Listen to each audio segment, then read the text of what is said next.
It's the Martin and Dean Chronicles. Ready for laughs and cheers? One's a geezer, one's a queer. Find out who on the Martin and Dean Chronicles. Tune in, don't delay. Martin and Dean will make your day. Chapter 2.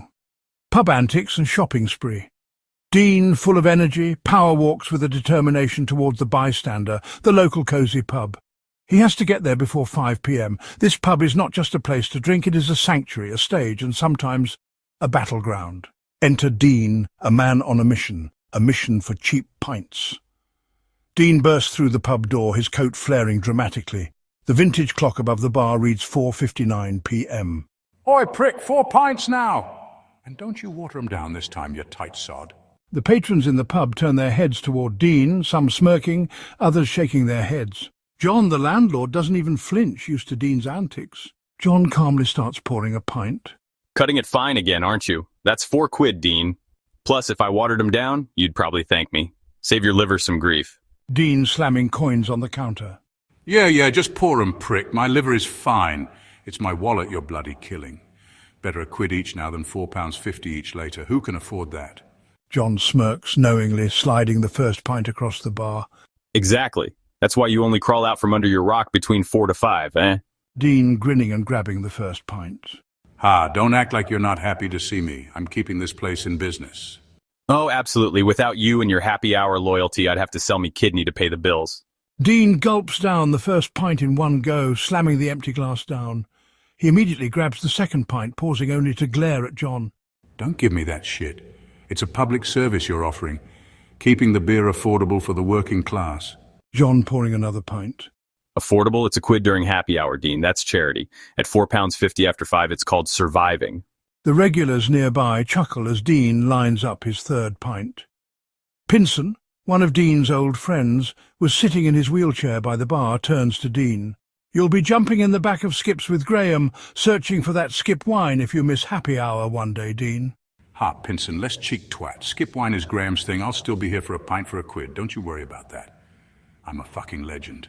Hear, hear, ha, to the one and only legend Dean. The pub erupts in laughter. Dean raises his glass in a mock toast before downing the third pint. Dean's love for a bargain is as legendary as his loud entrances, but for him it's not just about saving money, it's about sticking it to the fucking system. Or so he says. Dean gulps his fourth pint. He slams the empty glass on the counter and exhales triumphantly. Congratulations, 4 pints in under 6 minutes. Truly a man of our times. Damn right, prick, and not a penny wasted. Dean turns to Pinson. Pinson, get around in, will you? Sure thing, mate. Dean grinning and leaning on the bar. The bustling pub full of life and chatter. Dean, now thoroughly pleased with himself, surveying the room like a king surveying his kingdom, seeing what ladies are about. Meanwhile, at a modest home, Martin, dressed in a stylish coat with a bright scarf, knocks on the door. He is holding a reusable shopping bag with glittery rainbow designs.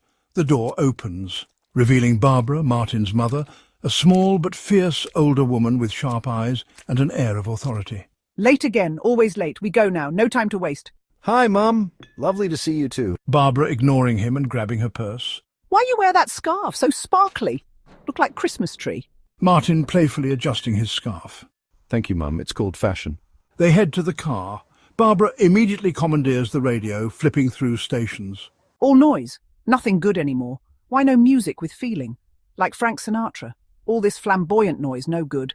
That's ABBA, Mum. They're classics. Classics? Classics don't wear shiny jumpsuits. They arrive at a large supermarket. Barbara grabs a trolley with precision, and they march inside. The aisles are bustling, but Barbara weaves through like a drill sergeant. Martin, why are you still with Dean? That man is no good. Always bossing you around. Always so mean. Martin grabbing a package of colourful cocktail umbrellas.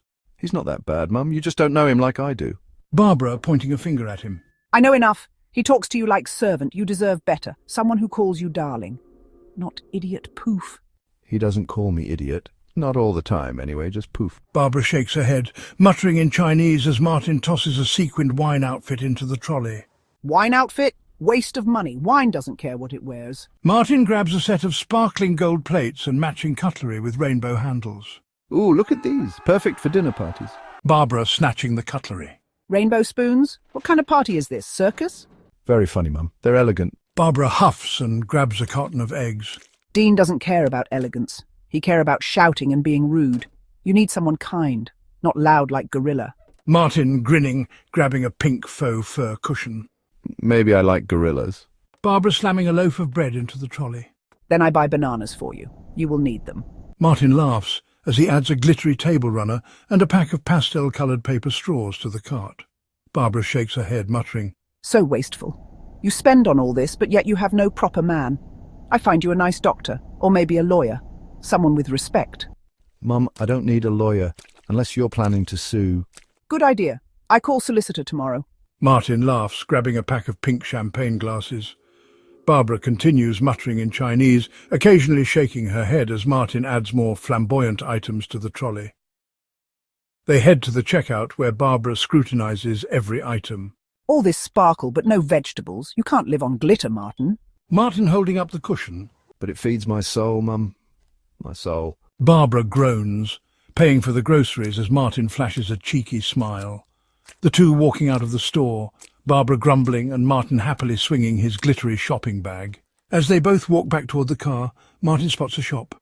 Oh, I need to pop in here quick, Mum. Back at the pub. Dean spots a trio of women leaning against the bar, their laughter mixing with the clinking of glasses. With his trademark swagger, Dean sidles up, flashing his most devilish grin. Evening, ladies.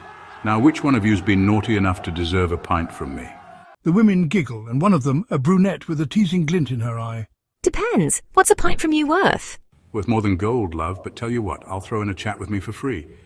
Bit of a package deal. They laugh, and Dean's confidence skyrockets. He leans in closer, dropping his voice to a conspiratorial whisper. Now, don't get me wrong, you lot are stunning, but I reckon you've never met a bloke like me. I'm like a fine wine. Gets better the more you sip. And what makes you so special then? Because, darling, I'm the full English breakfast of men. Sizzling, satisfying, and leaves you wanting a nap after.